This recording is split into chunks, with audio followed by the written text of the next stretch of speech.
Experts in sickle cell disease management are advocating increased awareness, accessibility and usage of hydroxyurea therapy, a disease-modifying agent with the capacity to improve the health outcomes of people living with the sickle cell disease.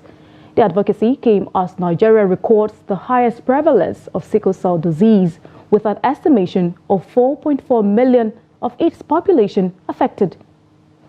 Cases of sickle cell disease in Nigeria are estimated to affect around 2 to 3% of the Nigerian population, while an estimated 150,000 infants are born with SCD each year in the country.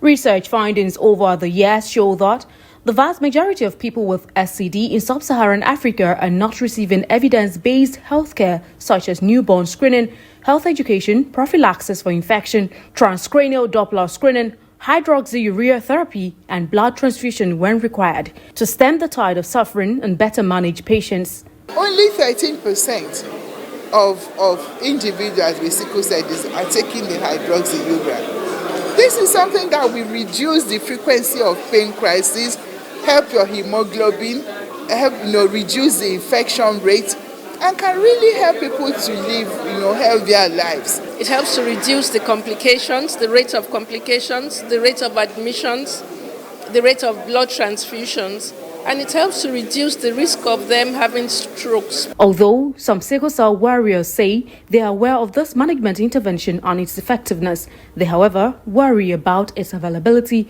accessibility, and affordability. The frequency of you getting sick is lesser, it's minimal, it's not much like when you are not taking it.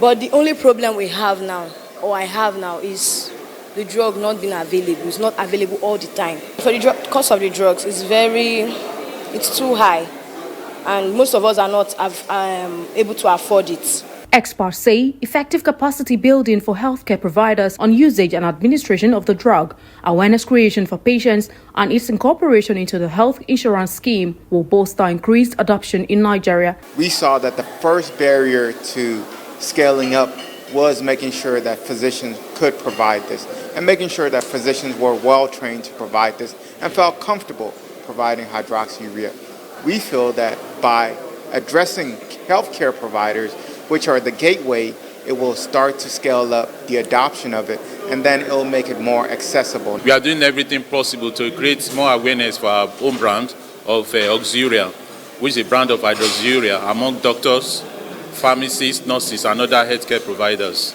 And through that too, a lot of people or a lot of patients also have access to the products, because the Oxyurea itself is a prescription product.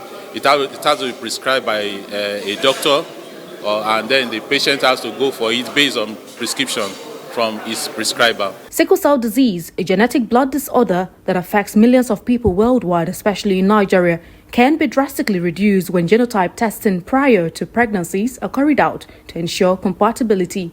Aisha Salihu, Trust TV News, Abuja.